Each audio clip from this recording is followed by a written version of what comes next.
everyone, so it is October now. And for those of you who don't know, I love October. So all this month I'm going to have Halloween themed videos. And to kick it off, here is my top 10 Disney villains. Before we get started, I just want to say this is of course my opinion. And there are plenty of villains that I left off this list. So if your favorite villain isn't on here, I'm sorry. I am gonna have other top 10 videos, like top 10 worst Disney villains, top 10 Disney villain songs. So your favorite villain might pop up there. With all that being said, let's get into it. Number 10 on the list is Percival McLeish. Now, if that name does not sound familiar to you, that's because this villain is from Rescuers Down Under, which from my understanding is a underrated movie.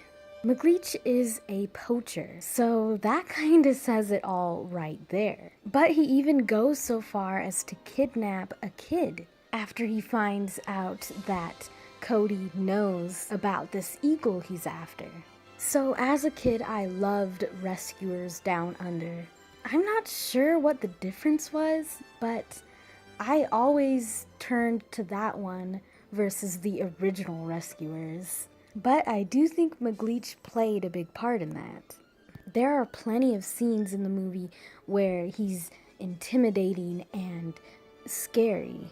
But at the same time, he has this humor about him, which is something I think all Disney villains should have, because it's a Disney movie. You pretty much know that the villain is going to be defeated by the end somehow. So having this kind of humor about them just kind of fills in a little hole. And I'll tell you, McLeish has one of the funniest scenes. I don't know why I find it so funny, but even now, watching the movie, I laugh at this part. And if I were to do a funniest Disney scenes top 10, this would definitely be on there. And that's why Percival McLeish is number 10. Number 9 on the list is Lady Tremaine. Also known as the evil stepmother in Cinderella, Lady Tremaine just has this air about her. You just instantly know that she is the villain and she is evil. Honestly, I feel like she doesn't get much screen time or even lines within the movie, but there's just something about her and you know she's bad. And the way she goes about getting what she wants is pretty good for a villain. But like most villains, you can definitely see where she went wrong and what she could have done differently to overall win.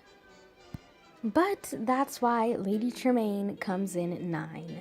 Coming in at 8 on the list is Cruella de Vil. What to say about Cruella? 101 Dalmatians was one of the Disney movies that got replayed a lot by me as a kid. And Cruella was easily one of the more terrifying villains at that time. I mean, she wants to kill 100 Dalmatian puppies. What does that say? And for a fur coat, no less. I mean, nothing more needs to be said. She has no morals. Her only mistake was counting on Horace and Jasper. And that's why Cruella de Vil comes in at number 8. Number 7 on the list is Maleficent. Maleficent is definitely one of the more popular Disney villains, and pretty much has a fandom all on her own. And yeah, she's straight up evil. Her motivation for cursing Aurora was literally because she didn't get invited to a party. I mean, that's basically her biggest reason. Of course, that's only counting what we know from Sleeping Beauty and not the movie Maleficent. Now, I'm not a huge fan of Sleeping Beauty for many reasons. I don't know, I feel like the movie was a little bit rushed towards the end. So Maleficent really wasn't able to show her true potential. And that's why Maleficent comes in at number 7. Next up at number 6 is Ursula. Now, The Little Mermaid is another one that got replayed a lot by me as a kid. I mean, Ariel was my first favorite Disney princess. And Ursula just really has an interesting way of going about getting what she wants to me. To this day, I don't understand why Ariel took the bait. I mean, Ursula basically spells out that there's going to be trouble. But that's besides the point. She takes away Ariel's voice and Eric, be it for a short time. And Ursula did pretty good with coming up with a solid plan, something a lot of Disney villains fail to do. That's why Ursula comes in at number 6. Coming in at number 5 is Mother Gothel. Now, this is an interesting case because with Mother Gothel, the audience knows that she's the villain, but the main character doesn't. This, of course, isn't the only case where this happens, but usually it is revealed to the character a lot sooner. Now, what's interesting to me is it seems that Mother Gothel very much thinks in the present. Her plan works out and seems good in the beginning, but you can tell she doesn't think towards the future. Stealing baby Rapunzel and using her hair to stay young is a good idea in the present, but it's obvious she didn't think about what would happen when Rapunzel got older. I mean, how did she really expect to keep a 40-year-old Rapunzel in that tower? I mean, her tactic of scaring her is not gonna work forever, and it's proof throughout the movie, because of course Rapunzel gets out. But Mother Gothel is pretty menacing and manipulative. And that's why Mother Gothel comes in at number 5. At number 4, we have Oogie Boogie. Throughout the movie, The Nightmare Before Christmas, Oogie Boogie is definitely alluded to. But we don't actually get to see him for quite some time. And he really doesn't get as much screen time as some would like. But I really like Tim Burton's take on the boogeyman. The whole gambling aspect really brings a new element to it. And it really showed that Oogie Boogie was really just having fun torturing Santa Claus. And of course, anyone else who would be unfortunate enough to cross his path. And the scene of him unraveling and all these bugs dripping out of him is very disturbing. And that's why Oogie Boogie comes in at number 4. Coming in at number 3, we have Hades. Hades is definitely one of my favorite Disney villains. He's intimidating, but then at the same time, he has this humor about him, which suits him and the story very well. And he executes his plan pretty well. The fact that he was willing to basically destroy a whole civilization does definitely say something. And that's why Hades comes in at number 3.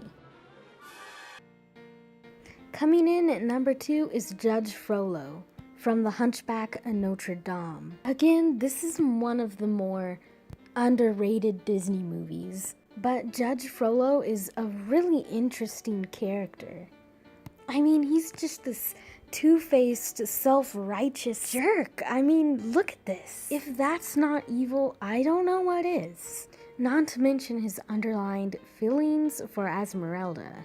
He is sick and twisted, and almost had a spot at number 1, but I couldn't deny that spot to another villain. And that's why Judge Frollo comes in at number 2. Now, for number 1, my favorite Disney villain, Scar. I'm sure you guys saw this one coming, considering he wasn't in any of the other spots. And if you know me at all, you know that Lion King is definitely one of my favorite Disney movies. Scar is so evil he's willing to kill his brother and his nephew. And of course we know that he actually does kill his brother Mufasa, all to take over the throne. His only real downfall is leaving things to the hyenas and being a bad king. You would think after getting the throne, he would at least treat it with more respect than he does. I mean, if he was a good king, it wouldn't have mattered if Simba was alive or dead. Because if Simba came back to overthrow Scar, the lionesses probably would have took Scar's side, not knowing what kind of king Simba would be. And of course, Nala wouldn't have needed to go looking for help. But that kind of makes things even worse because it shows Scar only really wanted the title and he didn't care about anything else. I mean, Scar was basically destroying the Pride Lands, something Mufasa and past kings worked really hard to achieve and maintain. And that's why Scar comes in at number 1. So there you have it. That is my top 10 Disney villains. But I want to know who your guys' favorite villains are. Let me know down in the comments. If you're interested in more top 10s and top 5s like this, definitely subscribe because this whole month I am going to be doing top 10s like this, along with other Disney content. Thanks for watching and see you guys next time.